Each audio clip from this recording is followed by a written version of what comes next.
How about this? Maybe there's something wrong with that metaphor, because notice it has to do with planes and transitions. It's an inherently dualist metaphor. How about if we say there is no inside and outside. There is no with or without. You just use what you've got. Whatever works should be used. I spent time in India and visited all these people and so forth and so on, and I just became convinced that unless you were predisposed to believe in this stuff, that it would never carry you where you wanted it to. And one thing about psychedelics, you don't have to be predisposed. It doesn't work for those who believe it works. It works for those who think it doesn't work. Then one last point, and then we'll go on. There's a story, maybe some of you know this story, of a man who lived by the side of a river. And he wanted to cross the river. So he practiced a siddhi of levitation so that he could walk across the water. And it took him 40 years to perfect this siddhi, and finally he could cross the river. And Buddha was preaching in the neighborhood, and the guy came to him and he said, Master, look what I've achieved. I can walk on the water to cross the river. And Buddha said, yeah, but the ferry costs a nickel. And that's the thing. I think we're not going to be able to replace this tool without wasting so much time in the act of replacing it that Armageddon will catch up with us.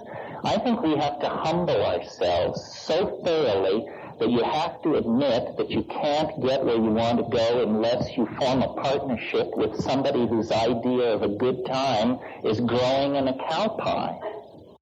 And if you're willing to partner up with this humble member of the ecosystem, then you and it can fly to glory. Have at it.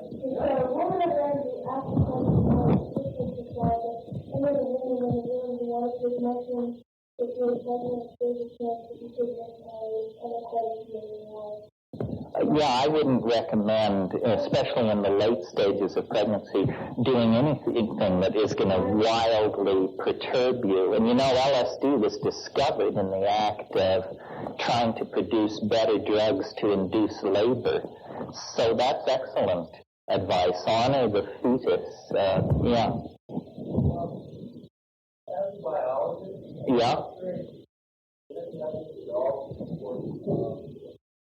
Well, the true and honest answer is, how the hell can you find out when they won't let you do research?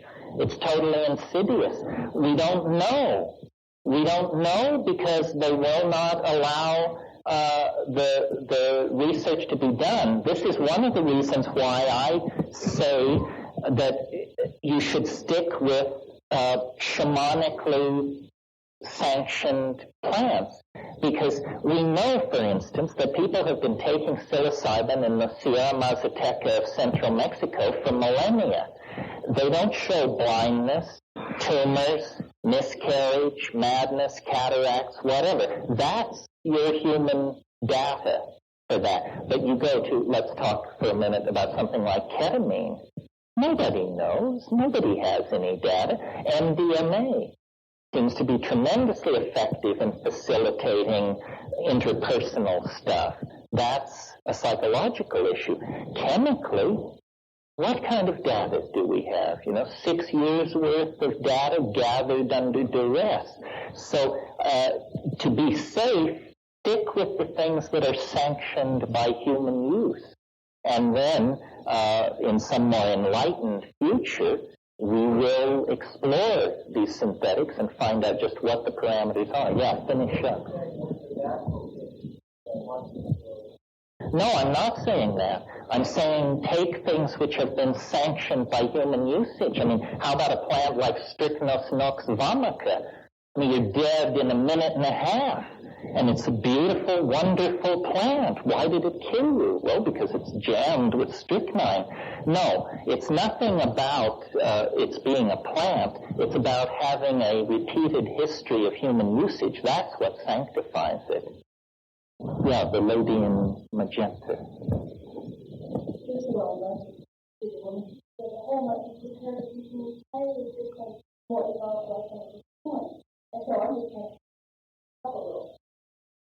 That's really an interesting point. I mean, it never occurred to me, but somebody brought it up to me.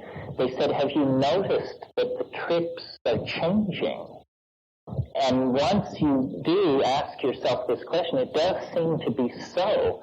And I don't know whether that's a deep assertion. I'm not sure exactly what's going on there. For instance, this goddess thing, I don't think people gave the goddess a thought in the early 1970s, late 1960s. Now, people have, some of the least likely people report intense encounters with the goddess. So is it amplifying the general mindset of the society, and so there's more goddess stuff there? Or I don't really know. It's a very interesting question. There are more questions than answers. I mean, this is definitely wide open stuff. Yeah. You've got our sense of health, which is certainly in a sense of life.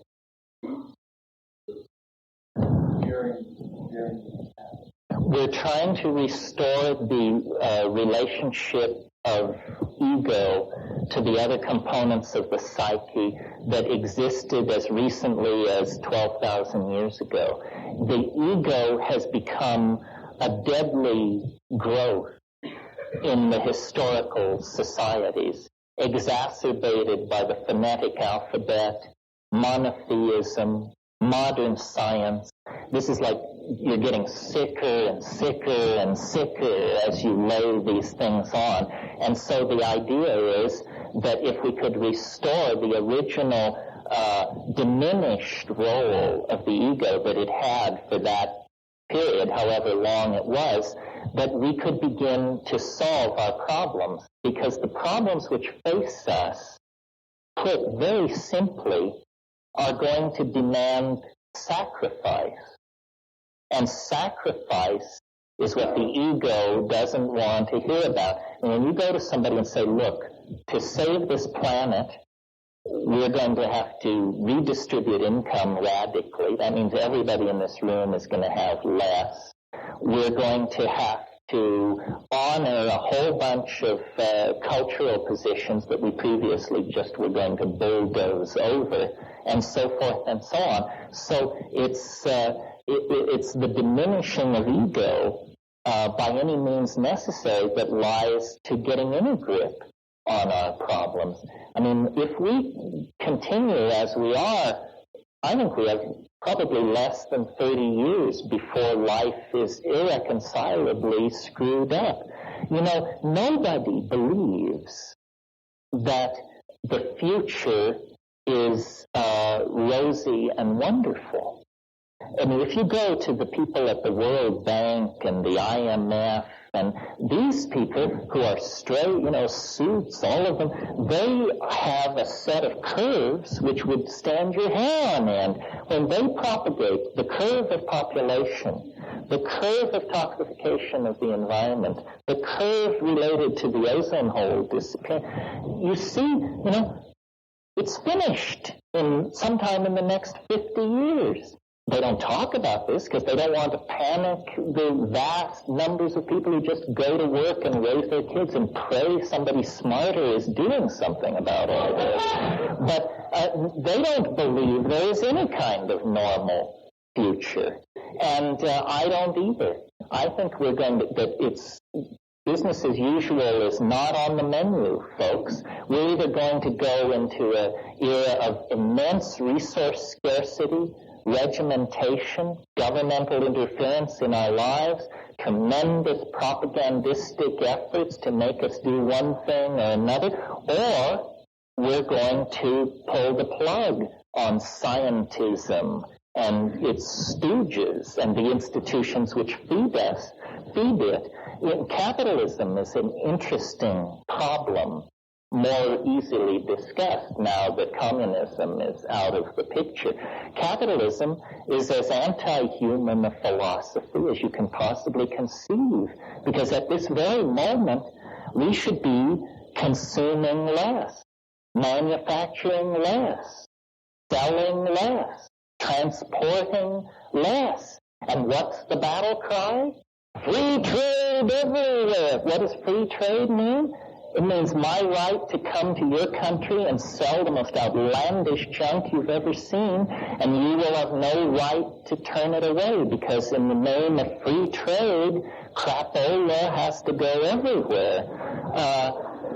It's really, see, they try to tell you that capitalism and democracy are not at variance. Actually, the whole Marxist-Leninist socialist thing was a side dish. The real life and death struggle is between capitalism and democracy. Democracy says everybody has an innate worth that must be honored. Capitalism says those who die with the most toys win.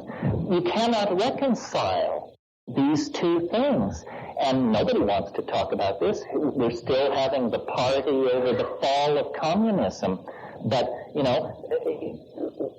you go to the Soviet Union or the former areas of the Soviet Union and you see that what it was a deep freeze for traditional culture. In Kyrgyzia and Turkmenistan, people are basically camel husbandry is what's going on. Now, with communism on the rocks, McDonald's will be there in 5 years, and Kmart will be following close behind. So I think we're coming to a great crisis of fundamental, our relation to our own fundamental institutions. I'm not anti-capitalist. I think capitalism needs to sever its connection to materialism. This is, again, why virtual reality is interesting. You sell things made of light, not made of beryllium, metal, brass, steel, and wood, but light. We've got all the light we need, but we have to stop making things out of stuff, or we're not going to be around to tell the tale. In order to get anywhere, we have to have a major shift of values. Yeah. You're suggesting that a way to shift our values is the famous logic of psilocybin. I don't disagree with, but your model has been that everybody in the culture participated in this and were able to shift their values simultaneously, so to cooperate. Are you suggesting, is that a necessary outcome in this case? No, I think that, revolutions are made by percentages. If 15 or 20% changed, then the example would spread. You see, we are not, psilocybin is the easy way to awaken. Take a psychedelic plant and have an experience and get your act together. But the future is full of sledgehammers. It's not going to end with a whimper. It's going to end with a series of thuds and bangs. It could begin almost any time. I mean, we could get a hot, muggy day in Mexico City this summer, and 1 million people would die. This thing in Los Angeles is a wake-up call. It is going to get uglier and more chaotic and more crazy. There is going to be more starvation, more fascism, more dictatorship. It's unless we do something, until we do something. And how bad is it going to have to get before people say, we're doing something wrong? People dance on the Russians, but you've got to admire people who have the guts to say, we did it entirely wrong, 100%. I mean, can you imagine in this country being able to say, it may be coming. It may be coming. This character from Austin is a peculiar item in the mix. You know, I mean, I for years had a fantasy speech, which I always imagined that I would somehow end up giving, but it's the speech where you say, my fellow Americans, you have been lied to, screwed and abused by these two criminal parties for 100 years. And your only hope is to overthrow the Republicrats and create a decent world to live in. Well, no Republican can make that speech. No Democrat can make that speech and be credible. It has to be somebody who wasn't in bed with either of those forces. So I'm not at all pleased by who apparently will bear the mantle. But on the other hand, if change is what we need, then it's probably not going to be a candidate that you and I can embrace. It's going to be some oddball. So, you know, we have to recognize it when we see it coming. Yeah. Couple things. First of all, it seems to me, in contemplating the faith or simple concept, which is implicit experience. Well, probably half at least in the room have the faintest idea what this question is about. I've stayed away from this because this is the personalistic stuff where I've created a certain model of reality based on a new way of looking at time. And I don't want to go into it too much tonight, but I want to suggest something to you tonight, which is that, you know, at the very beginning of this talk, we talked about mutation and natural selection, and that the Darwin's insight was vast and deep. And what he offered was an explanation for how rainbow trout come to be, monarch butterflies, redwood trees, herds of elephants, so forth and so on. What it doesn't address is us. We are the weird bird on the block. I mean, yes, we're some kind of monkey, but when you stand us next to our nearest relative, it's very, very clear that it is not a very near relative. It doesn't look like us much, certainly doesn't act like us. What's the deal with human beings? And I think that,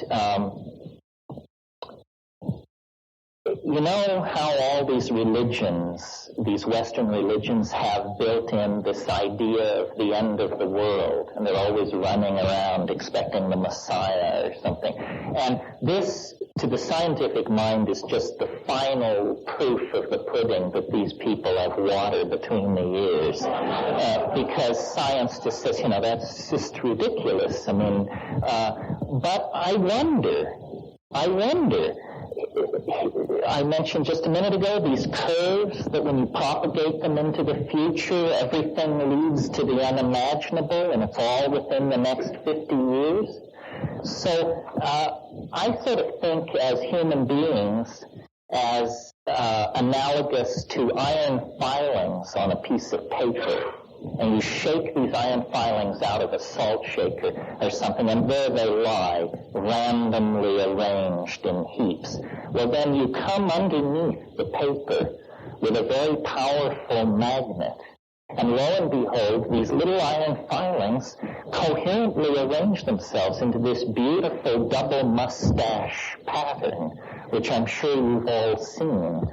Well, I think that there is an enormous punchline to the historical process that very, very few people suspect, and that what history is, it's what happens to an animal who falls under the influence of a kind of strange attractor, and that we are being pulled into a well of transformative intentionality. History is not pushed by the casuistry of war, migration, imperial dynastic families and stuff like that. History is pulled toward an unimaginable something which is continuously trying to mirror itself in us. This is why these Egyptians said, I don't know what it is, but I just think we should really build a big, simple building. Say, I don't know why, but I'm going to enslave 50,000 people and do it, and don't ask me why. And this is the same force that reared Chartres Cathedral. This is the same force that created the space shuttle. We are in a relationship to an unseen something which we keep trying to image with our mythologies, our religions, our technologies, our epiphanies. And I think that it's not so far away, that it isn't 10,000 years in the future.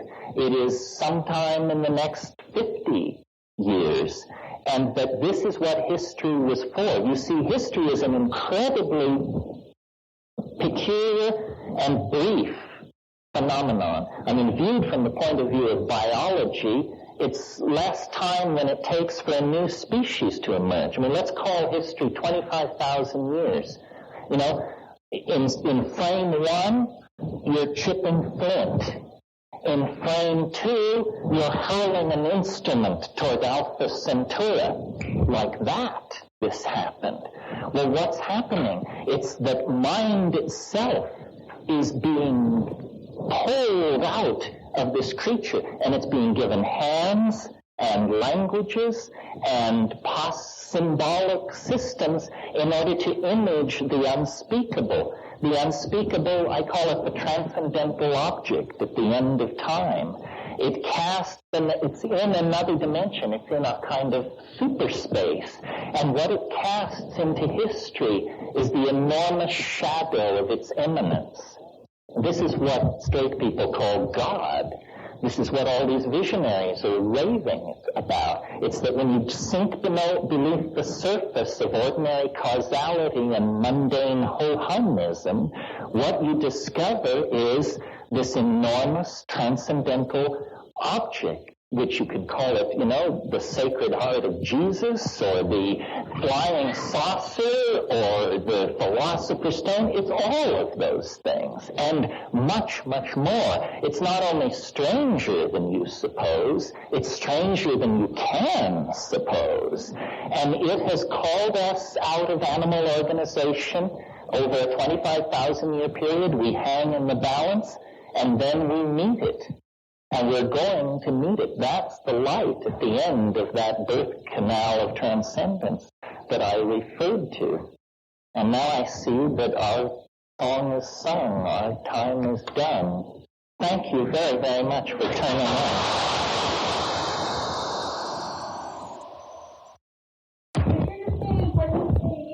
You can just show up at 10 a.m. to play Saturday or Sunday. Yeah, we'll dig into this deep.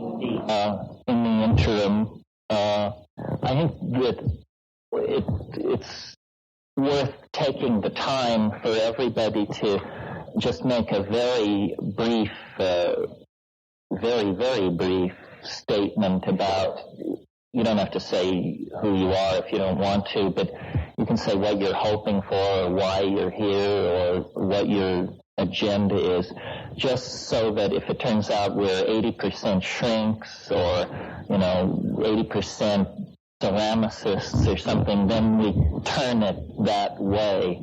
And those of you who are undercover, please stay undercover so you don't alarm anybody.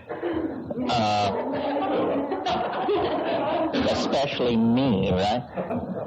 So why don't we just start and go across in some reasonably logical fashion, yeah.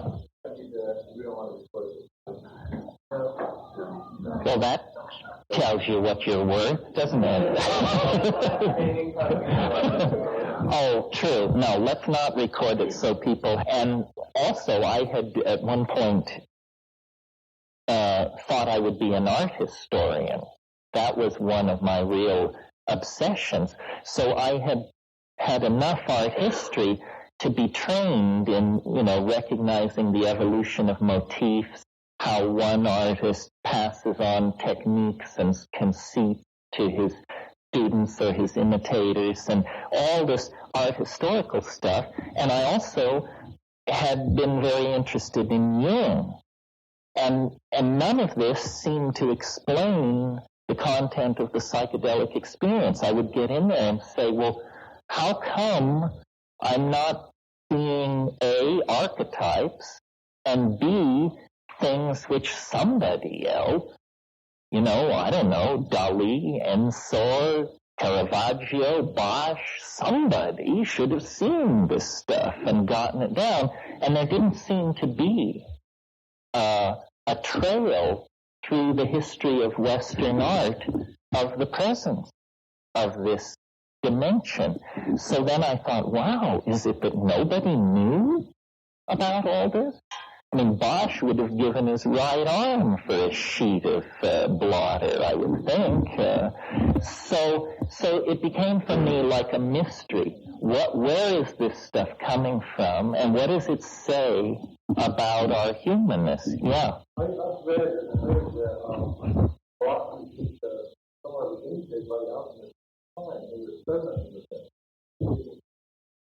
Well, there's a lot of ink been spilled over Bosch because he is such a startlingly radical painter in the context of his time.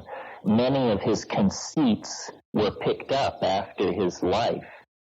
Peter Bruegel the Elder being the foremost exponent of it. He may have been an alchemical guinea pig. Frager, I think, wrote a book called The Millennium of Hieronymus Bosch, in which he wanted to suggest that maybe datura use, that there was a cult called the Brotherhood of the Free Spirit, which practiced ritual nudity, which begins to sound something like the orgies we talked about last night. It was a cult of printers. And it may be that the Garden of Earthly Delights was actually painted as an altarpiece for a congregation of the Brotherhood of the Free Spirit. But this is all pretty murky stuff. It's hard to get back to Bosch. He didn't leave any written records. We have his birth is recorded in the parish church of the village where he was born. We know he was born sometime around 1450, died in 1516, but the details are pretty murky. Well, not to belabor Bosch. So what I thought would be a reasonable way to do this morning is to take the most extreme psychedelic case and experience and describe it and talk about it a little, and then see what issues that raises. Because my experience with this stuff has led me to the conclusion that, in a way, it's to be thought of, this other dimension, is to be thought of like a mandala, and different psychedelic compounds and generously different kinds of yoga and different kinds of techniques have also land you in different parts of this mandala, but that what you're always trying to do is get to the center of the mandala. And it's simply my bias, my opinion, but I think the center of the mandala is probably the DMT experience for a number of reasons. And so I thought it would be interesting to talk about it this morning. First, let me talk about it physically. DMT is an indole hallucinogen, a tryptamine, and it's produced endogenously in the human brain. This is very interesting. Very few psychedelic compounds are produced in the human brain. We don't know what DMT is doing there, but it means essentially that we all are subject to arrest on a technicality because we all are holding a Schedule 1 drug. It's sort of the ultimate catch-22, where if all else fails, they just say, well, you were holding anyway. The interesting thing about another interesting thing about it is that it's incredibly rapid in its onset and in its disappearance. The whole trip lasts about 15 minutes. This makes it a tremendous tool with which to challenge the critics of our position. Because if somebody wants to rise up in righteous wrath and condemn psychedelics, then you say, well, you have tried them, haven't you? And of course, they never have. It's like scientific denunciations of astrology. I mean, scientists love to denounce astrology, but find one who can cast a natal horoscope and I'll give you a hen's tooth. So the DMT overcomes this objection. The entire experience lasts 15 minutes. So you say to the critic, you're not going to experience it, and yet you're going to carry on a pogrom against it. You won't invest 15 minutes to checking out what this is about. What kind of scientist are you? So it has that social efficacy. Now, the fact that it is the strongest of all hallucinogens, at least if there are ones stronger, please keep them away from me. I mean, I don't think anybody needs to get higher than that. I certainly don't. I mean, I've at times come out of those places and said, this stuff is illegal. It breaks cosmic law. Of course, then Tim Leary told me that cosmic laws are only local ordinances anyway, so it didn't really matter. Okay. Well, good question. Yes, it's the commonest of all hallucinogens in nature. It occurs in many grasses, Phalaris tuberosa, Phalaris arundinacea. It occurs in a number of leguminous plants, probably the most spectacular being Anodonanthera peregrina, this huge tropical locust-like tree from which the snuff called Niopa or Ipina is made. That's a tough way to get your DMT, let me tell you, because there's so much cellulose and other crap and corruption in the mix that you have to do like a tablespoon up each nostril.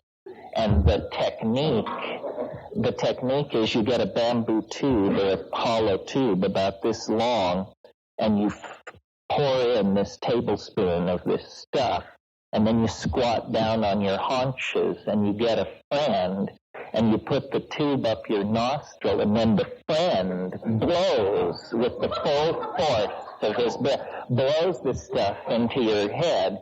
Well, you fall, it's like being hit in the face with a 2x4. I mean, it's like you think he kicked you, and you fall over backwards, you scream, you salivate, you get back up on your haunches, and by this time he has refilled the tube for the other nostril.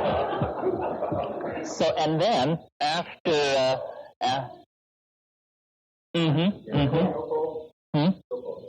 Yopo, Ipina, Nipa, it depends on the language group, and the Waika, Yanomami, it's also called Vilka in the Carib language.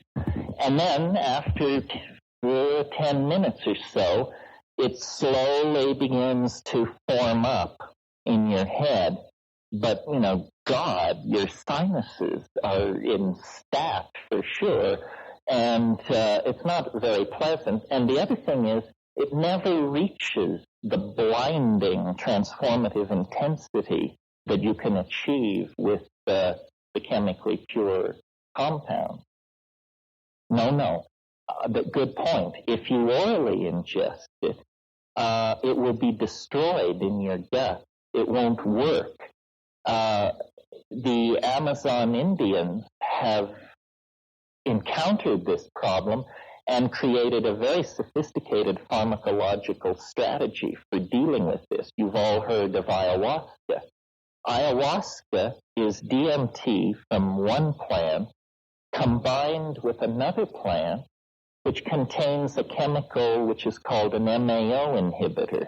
MAO is monoamine oxidase, and your gut is full of MAO, and its job is to take monoamines, small molecules, and oxidize them into a harmless byproduct, usually indole acetic acid, which can be shunted to the bladder. Well, when you take DMT orally, these monoamines these monoamine oxidase compounds just grab onto it and destroy it. But if you take an MAO inhibitor with it, and harmine, which occurs in Banisteriopsis caapi, is an MAO inhibitor, then, lo and behold, it isn't destroyed in your gut. Instead, it passes into the bloodstream. It passes through the blood-brain barrier, which is a very tight chemical filter that keeps the brain from being exposed to toxic materials. But these drugs can cross that barrier. And then what the ayahuasca experience really is a slow-release DMT trip that instead of taking 5 minutes, takes about 2.5 hours.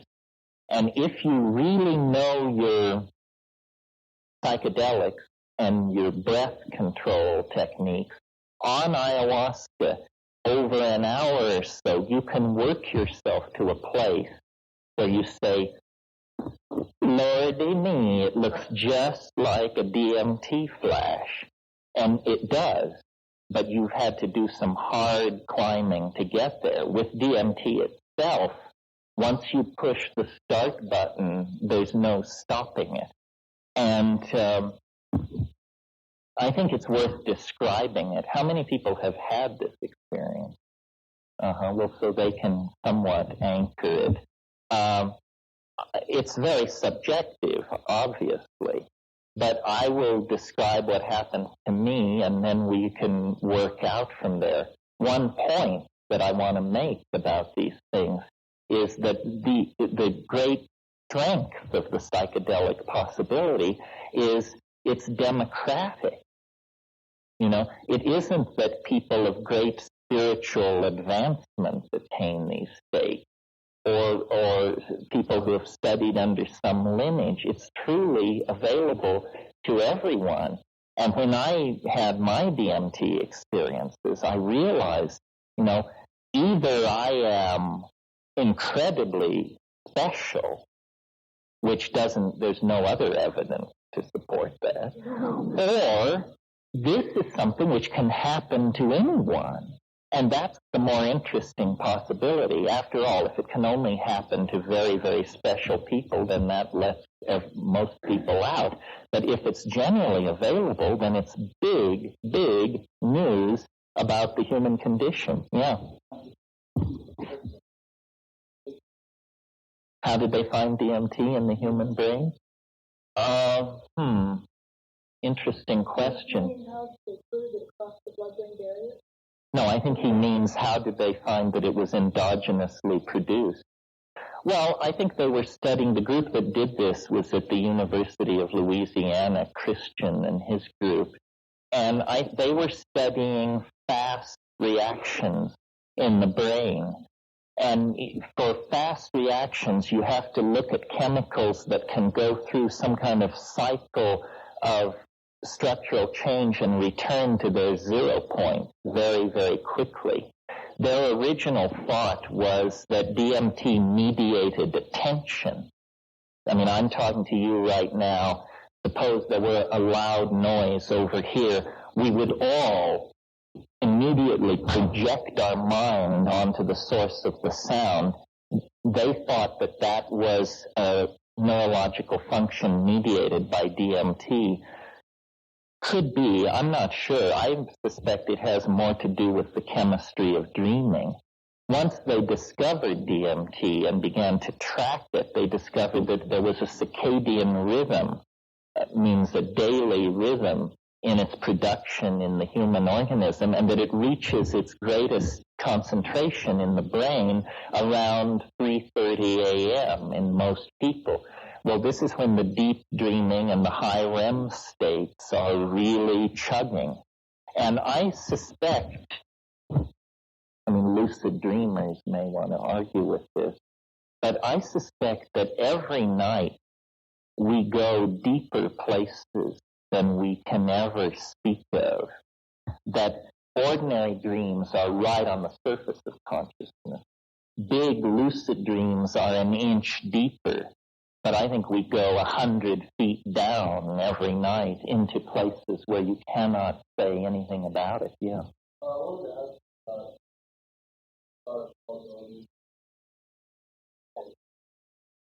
It's hard as hell to find DMT. And this is a puzzle, because if you look it up in a standard work on organic chemistry, it presents it as a trivial synthesis, much more simple than LSD, which it always presents as quite a difficult synthesis. But when you actually talk to workbench chemists, it's tricky to make DMT. It's especially tricky to carry out the final crystallization. So what you're usually offered in the underground is some kind of muck, which looks sort of like maple syrup half gone to sugar. I wouldn't get near that, actually. It means they botched their synthesis. What you're hoping for is a white powder. However, in 30 years of chasing this all over the world, I've only seen it as a white powder a couple of times. Usually the synthesis has fallen slightly below that standard, and what you get is a pale yellow powder, sometimes a pale rose or pink powder, and then the real rough trade is orange. And this is what if you've seen it, this is probably what you've seen. It looks like orange mothballs, and it has the smell of indole, this very sharp smell, which if you're not a chemist and you've never smelled indole, and you reach in your mind for what is this like, you'll say, well, it's sort of like mothballs. Not quite, but it has that same sharp chemical, and this is what you're going to smoke. So a lot of people beef about that and say, well, it's like smoking burning plastic. Más o menos, but it is a little bit like that. The other objection to DMT that has been around since the 60s is people say it destroys brain cells. There's no evidence for or against this. But I would submit to you, especially the people who are neurophysiologists can argue with this if they disagree, but I think an excellent index for the low toxicity of a drug is how fast it clears your system. And DMT clears your system in about 15 minutes. If you take some compound drug or whatever, and 48 hours later you're still taking hot baths and, wishing you could have a massage and sitting staring at the wall, then this drug is really sticking to your ribs. It means that your metabolic pathways have no way of dealing with it. They can't grab it here, they can't grab it there, and it takes a long time to leave your system. An example of this in the pseudo-psychedelic domain would be ketamine. Ketamine, the experience lasts about 45 minutes, but 48 hours later you can feel your knees suddenly go rubbery, or you can have what are technically called fugue states, strange states of disconnectedness from what's going on around you. This is not a very good advertisement for a drug. Here, this woman and then you. I'm just curious, would you also how much you would take the experience? Well, less, because if you smoke DMT, the dose is approximately 50 milligrams, which is like the size of a kitchen match head. If if you combine it with an MAO inhibitor and take it orally, you can probably get away with about 35 milligrams of DMT and 100 milligrams of harmaline. Now, harmaline itself is sometimes described as a psychedelic drug. I really think this is sort of misleading. You will have hallucinations if you take pure harmine, but only at doses approaching the toxic dose. Many compounds will give you hallucinations approaching the toxic dose. Bee venom, rattlesnake venom, stuff like this. That doesn't mean it's a hallucinogenic drug. It means you're dying. And you should take steps to correct the situation. Now, yes? You said that there was a short transit, but how long did the memory of that experience last? Because that would indicate to me that there is still a presence, and perhaps a homeopathic dose at that point, in the mind, in the brain. Well, DMT, one of the things that has caused me to think that it might have a role in the chemistry of dreaming is that one of the frustrating things about it is you have this experience, without doubt, the most bizarre, appalling, peculiar experience you could possibly have. That's at minute 2. At minute 5, you're raving about it. At minute 7, you can't remember it. And so it's literally like gold running through your fingers. You say, this is the most amazing thing. This is the most amazing thing. What am I talking about? And you know how you can have a very engaging, complex dream, and the alarm goes off, and by the time your feet hit the floor, you're grasping for it. And it's literally melting before your eyes. That's a very DMT-like presentation. The way a dream melts away is the way a DMT trip melts away at the same speed. Well, over time and using tricks, you can drag a certain amount of data out of it.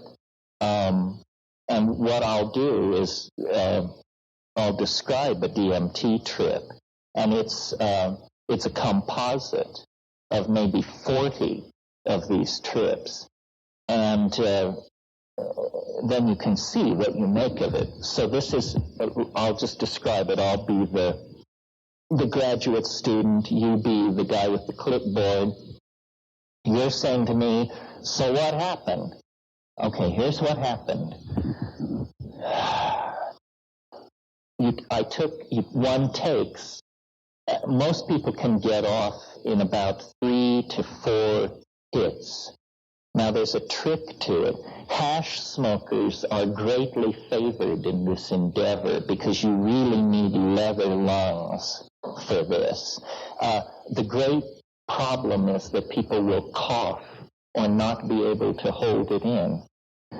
You take 2 hits in a situation where your clothes have been loosened and you can just flop backward when you need to. You take 2 hits. Now, many people miss the point because after 2 hits, you feel completely peculiar. You feel as though your body is undergoing some strange kind of anesthesia. All the air has been pumped out of the room. This is the visual acuity thing I talked about last night. The colors jump up. The edges sharpen. And at that point, people say, whoa, wow, it's really coming on strong. And then what you have to do is you have to take 1 more enormous hit. And this separates the intrepid from the casual, believe me. Because most people, and the facilitator doesn't want to lean on the person. You say, damn it, take the 3rd hit. And I say, no, I feel completely weird. Say, I know you feel weird, but take the 3rd hit. Well, if you can coax somebody into that, then what happens is you close your eyes and you see the ordinary warm, brown, back, closed eyelid scenario, and then these colors begin racing together, and it forms this mandalic, floral, slowly rotating thing, which I call the chrysanthemum. This is a place in the trip that you want to see as you go by it. The chrysanthemum forms, and you watch it for like 15 seconds. If it doesn't give way, then you didn't do enough. You have to do more. One more hit usually will do it. Well, then what happens is it like physically propels you through this chrysanthemum-like thing, and there's a sound like a saran wrap bread wrapper being crumpled up and thrown away, you know, that crackle. A friend of mine says, this is your radio intellecty leaving through the anterior fontanelle at the top of your head. I don't know what it is, but it's something is being... Yeah, right, that's what it is. And then there's this very defined sense of bursting through something, a membrane. And on the other side, and this is now, remember, my experience, on the other side, as you break through, there's a cheer. There's a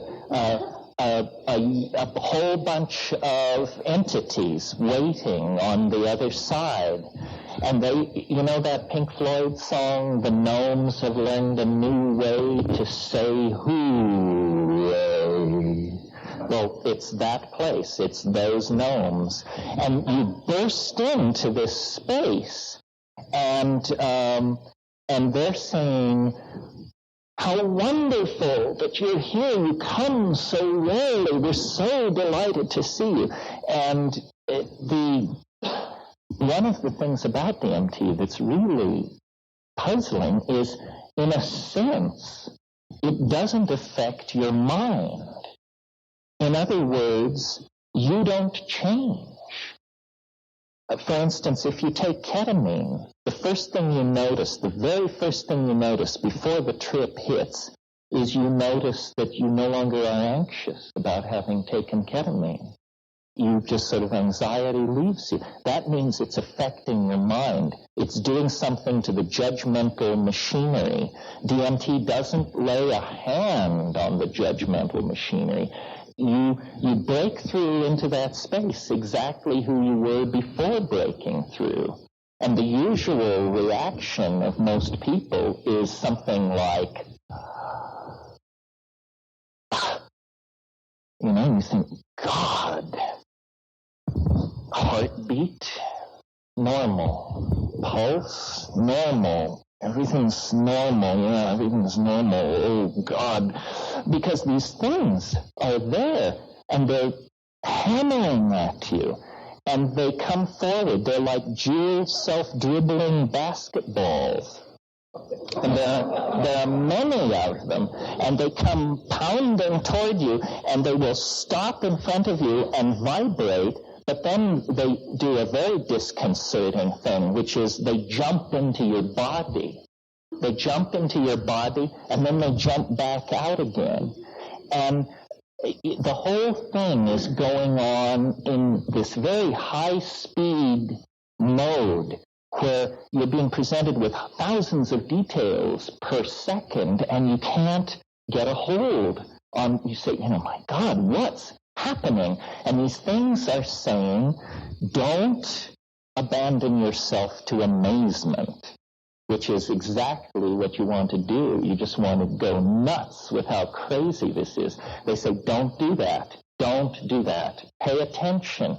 Pay attention to what we're doing. Well, what are they doing? Well, what they're doing is they're making objects with their voices. They're singing structures into existence. These things are, and what they will do is they'll come toward you, and you have to understand, they don't have arms, so we're kind of downloading this into a lower dimension to even describe it. But what they do is they offer things to you. look at this, look at this. And as your attention goes toward these objects, you realize that what you're being shown is impossible. It's impossible. It's not simply intricate, beautiful, and hard to manufacture. It's impossible to make these things. The nearest analogy would be to the Fabergé eggs or something like that. But these things are like the toys that are scattered around the nursery inside a UFO or something. Celestial toys. And the toys themselves appear to be somehow alive. The toys themselves can sing other objects into existence. So what's happening is there's just this proliferation of elf gift. And the elf gifts are moving around, singing, and the whole thing is directed toward, they're saying, do what we are doing. And they're very insistent. They say, do it, do it, do it. And you feel like a bubble. And now this is subjective. I mean, only 5% report this, but it happens to me. You feel like some kind of bubble inside your body that's beginning to move up toward your mouth. And when it comes out, it isn't sound, it's vision. You discover that you can pump stuff out of your mouth by singing, and they're urging you to do this. They say, that's it, keep doing it. And the whole thing is like, we're now at minute 4.5 with this stuff.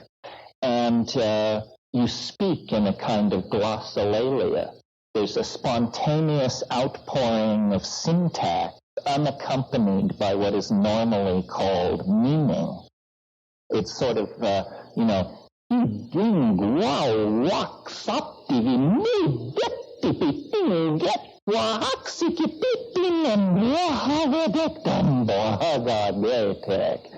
and this is accompanied by a modality, something seen. And they say, yes, do it. And then after a minute or so of this, the whole thing begins to collapse in on itself. And they literally begin to physically move away from you. And usually their final shot is they actually wave goodbye and they say, déjà vu, which makes no sense at all if you analyze it. So then you come down, and you're now at minute 6 to 7, and you come down, and it's like being more loaded than you've ever been. It's like about a 700 mic acid trip, but you embrace it as totally down.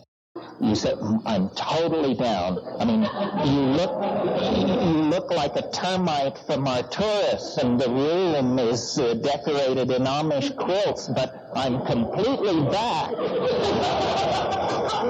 And then, over a minute or a minute and a half or so, the room just comes right back together, and 4 minutes after that, some people can give no account of it whatsoever. They just say, I don't know. It was the weirdest thing that ever happened to me, and I can't remember it now. And so that's the basic run-through. Now, a lot of stuff is going on in there. First of all, what are these things? And why do they want you to do this strange activity? And what's so great about it? Well, first of all, who are these things? We can, be good scientists and make a list of the possibilities and then see which seems more likely. They could be a disincarnate race of hyperdimensional dwellers who live in some kind of parallel continuum just over some kind of energy barrier, and they're there all the time. you do have the feeling that they're there all the time, that it's ongoing, that you have just cut into their scene. So that's one possibility. Another possibility is that behind all these psychedelics, and especially DMT, that this is not a drug at all, that it is essentially a pay telephone of some sort to aliens, good old National Enquirer type aliens who are using this as a communication domain. So, we can't land on the White House lawn. That would create panic and hysteria. So let's create a drug, which inside the drug we will be able to deal with people. And I was hoping that John Mack, who's an expert on UFO abductions, would be here this weekend. I expected him, because I think this whole abduction thing is not going to be illuminated until they start giving abductees DMT and saying, so is this what happened to you? Was it like this, or was it completely different? Well, so then those are the two possibilities that I sort of dealt with over the first 10 or 15 years of thinking about this. And then recently... So possibly that experience that people are interpreting as an abduction is just the hyperproduction of endogenous DMT within the brain. It could be. What puzzles me is that the abduction thing is so non-psychedelic. It's so cut and dried, and all this anal examination stuff with strange machinery, there's nothing comparable to that, I'm happy to report to you, going on in the DMT thing. But it may be, you see... Maybe the way that filter explains what they've done. Well, I'd be interested in looking at the possibility that DMT under normal or abnormal conditions could be sequestered in the human brain, and then some unusual stimulus or stress could cause it to suddenly be dumped. And I want to share that there's been some migraine stuff that what's described about the colors coming in, fascinating happened, that it's been so fascinating, completely forgotten about the pain. yeah, that's an interesting possibility. I also have migraines, or the kind called cluster headaches. And yes, a lot of the nice thing about DMT is that it's painless, but the sense of being split open and of the traveling scotomata, as they call these hallucinations that migraine people see, it's related in some way, yeah. A larger spectrum. Yeah, I think that that's a very interesting avenue to pursue, this thing about frequency. Somebody told me one of the great things about this job is you hear a lot of weird stories. And somebody told me a story recently about, it didn't involve DMT, it involved LSD, but this guy and a friend of his took a quite large dose of LSD, larger than they intended, and they went to a party. And they were so loaded by the time they got to the party that they realized they could not function as partygoers. So they just moved into a corner and sat with their backs to the wall and watched this party rage in front of them. And after about 20 minutes of sitting there, they both simultaneously noticed, it was a dance party, noticed that the music was sounding really strange, and everybody was moving very slowly. And as they watched, the thing came to an absolute halt, and people were just frozen, and there was absolute silence.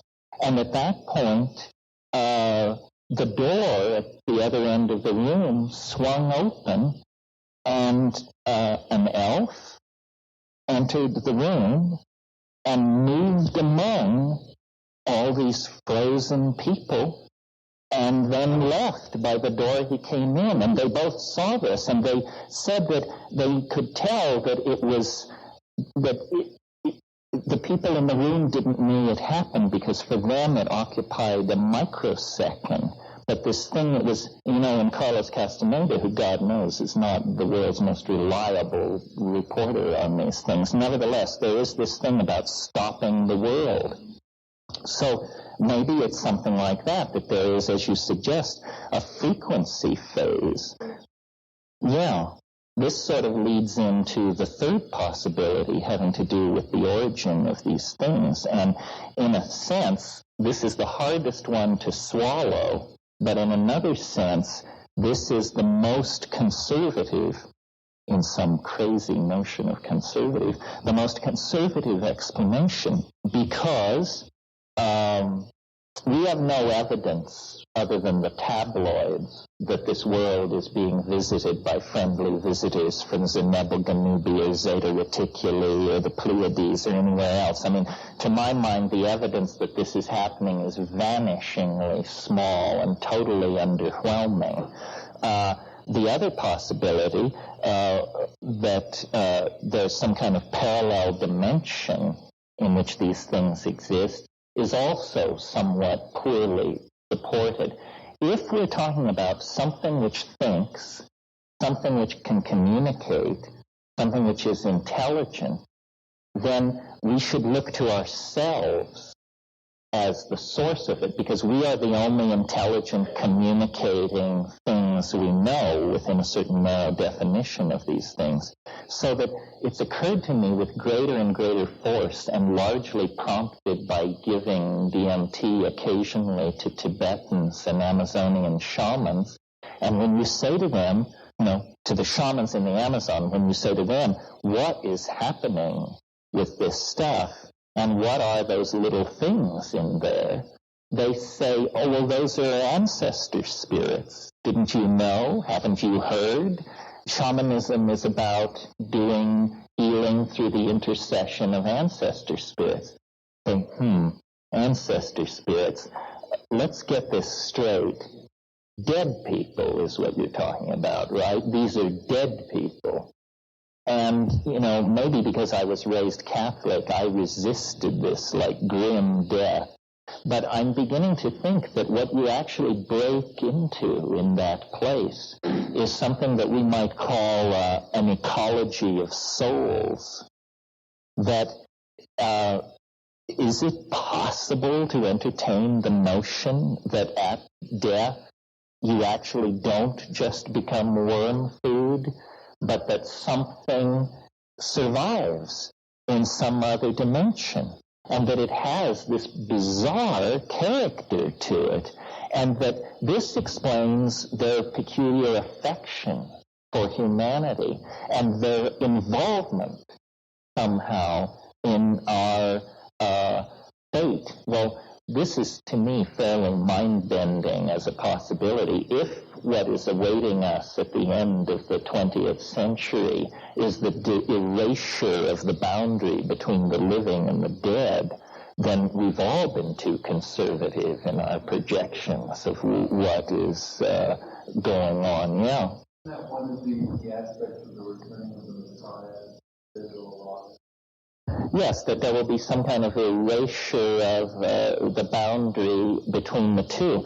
Well, once I had this idea, I mentioned my Jungian and art historical proclivities, and so that means you always look back through tradition and folklore to try and find something analogous to this. Well, there ain't much, but there is one area that seems suggestive to me, and that is, as you all know, the Irish are a fairy-haunted race. They're also an intoxication-obsessed race, at least in stereotype. Well, it turns out that you probably all are familiar with the notion of purgatory. Purgatory is the place where you have to spend a lot of time before you get to heaven if you're not bad enough to go to hell. So you put in a few calculiocasms of eternity in purgatory, and then you get let into heaven. Well, I had always assumed that this dogma, I don't know, I hadn't really thought about it. I just sort of assumed it arose with early Christianity. But when I began looking into this, I discovered that the idea of purgatory was invented by St. Patrick. And it was invented specifically to convert the pagan Irish, because the pagan Irish believed in the land of Fae. They believed there was this nearby dimension full of the souls of the dead surrounding us all the time, and that certain people with the gift of second sight could see this. So Patrick just said to them, no, that isn't it. It's purgatory, and was able to push that on them so successfully that a later church council adopted it as general dogma for the church to use in converting the pagan Slavs as well. So it's an idea of a nearby dimension inhabited by disincarnate souls that is apparently very old, but very alien to our tradition. Yeah. There is another notion that comes from quantum physics and when there's growth oversimplification, but it's kind of related, and it has to do with the quantum wave function, which is really kind of a dual wave. There's two parts to it. Well, yeah, this could be. I mean, I've always felt that what biology is some weird kind of chemical strategy for amplifying quantum mechanical indeterminacy. That, macrophysical objects are not subject to quantum mechanical indeterminacy, but organisms apparently are, especially thinking organisms. We don't know. That's our perception. Our perception is that objects on a macro scale, large scale, are not subject to quantum fluctuation. But we really don't know. What you're sort of saying is that natural laws only apply some of the time, which gives them a curious status as laws in that case. Well, that's sort of broadening the notion of relativity.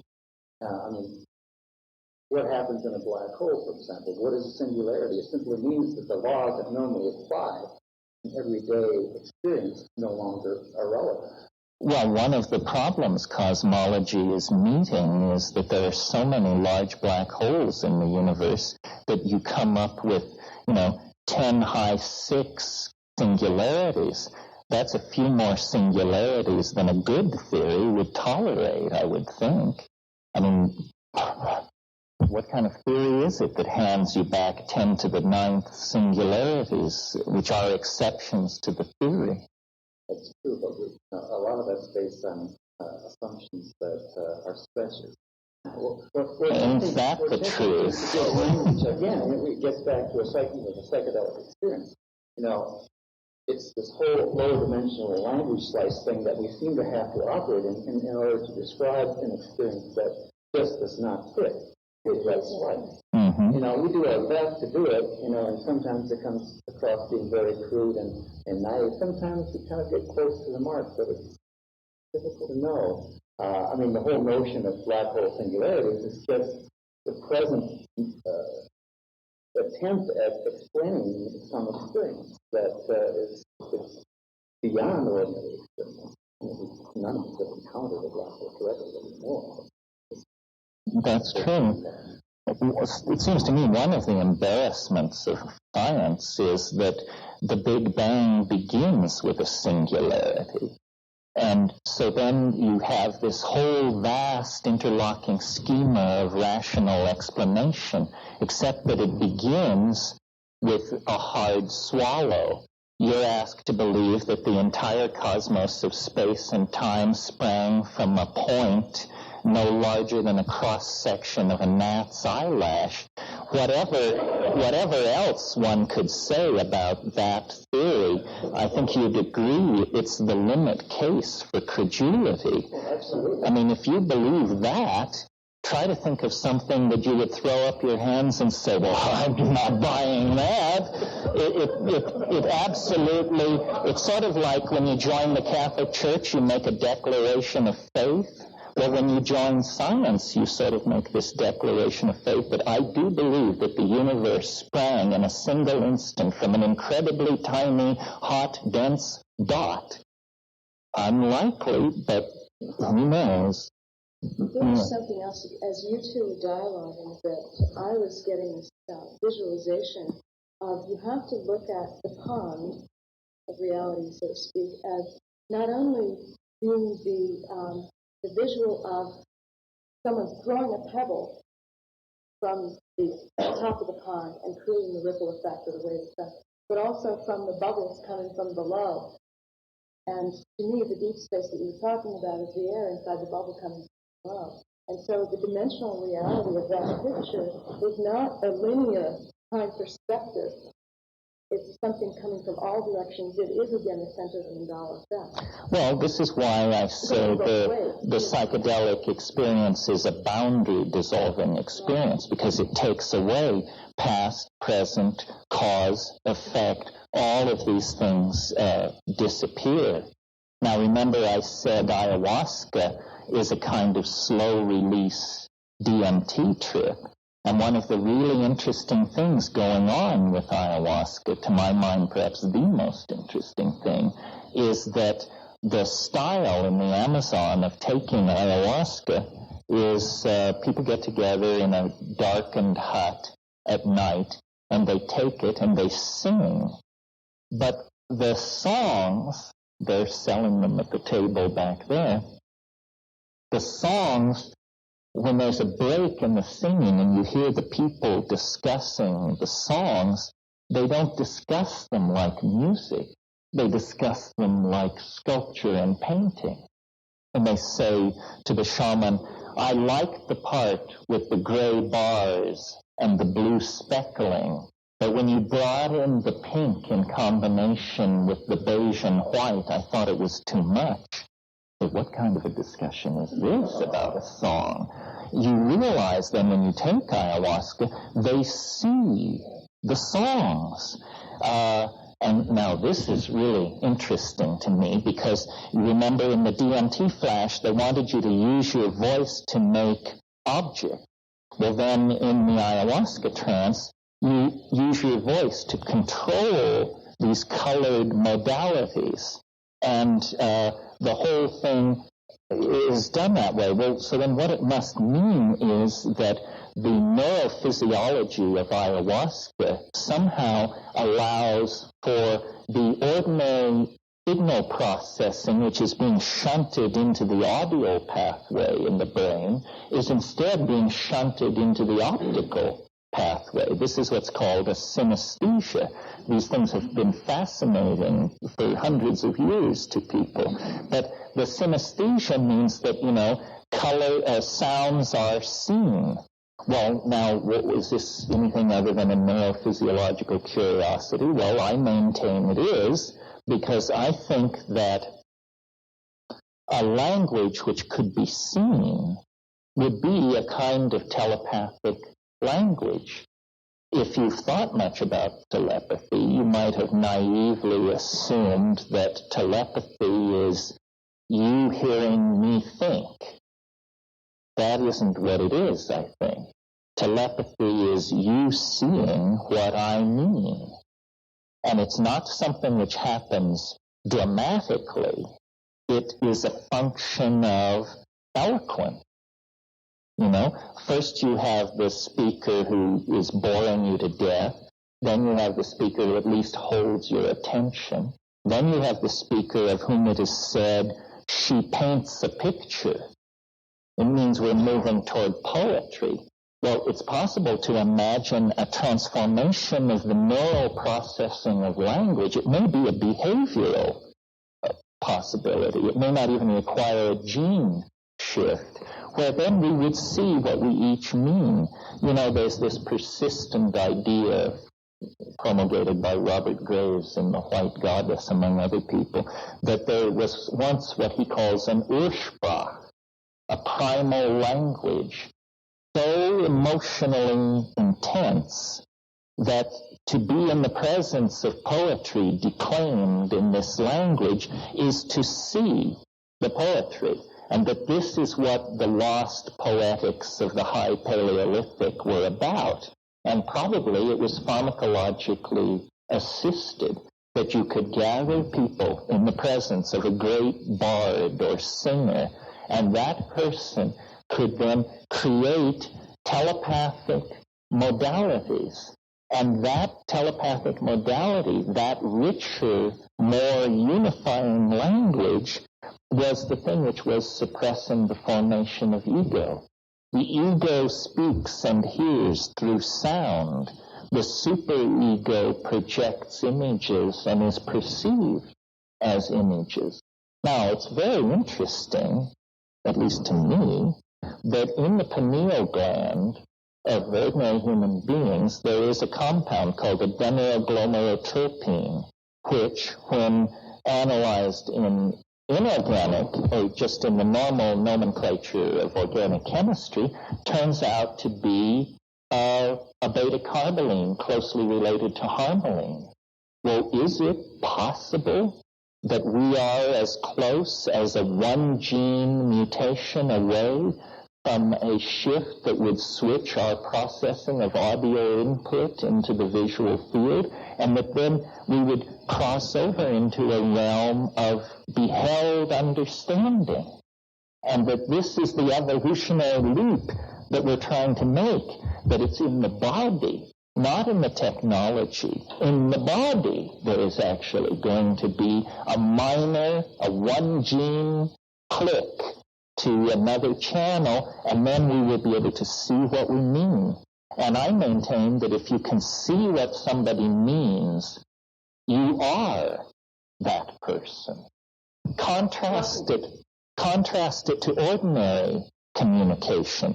Ordinary communication is achieved through small mouth noises. As primates, we have a throat and voice box arrangement that allows us to produce small mouth noises for hours, if necessary. I'm the living proof of it. But it's not a very efficient mode of communication, because what happens is I have a thought. I look in a culturally sanctioned dictionary, which I have copied into my head. I translate the thought into an acoustical signal using my mouth, which moves across space, which enters your ears. You rush to your interior dictionary, and you construct my meaning out of your dictionary. Now notice that this process rests on a very shaky assumption. It rests on the assumption that your dictionary and my dictionary were published by the same folks in the same year. If your dictionary is different from mine, you will not correctly reconstruct my meaning, and we will have what we call misunderstanding. Notice how among us as a species, one of the most bring-down things you can say to somebody is, "Would you please explain to me what I just said?" Because it means, oh boy, here comes trouble. Now you're going to find out that, people didn't understand you. They horribly misunderstood, and the communication is very provisional. The amount of noise in the circuit is huge. Well, then contrast this to I utter something, and it condenses as a sculpture in the air, and you and I then become its observers, and we rotate this syntactical object, and we look at it, we regard it from many points of view. This is not ambiguous, or it's certainly considerably less ambiguous than this reconstruction from interiorized dictionaries. So perhaps what all this is about is evolutionary pressure on our languages to become visual, and therefore to become more unified and less riddled with noise, which creates misunderstanding, which creates horrible social realities.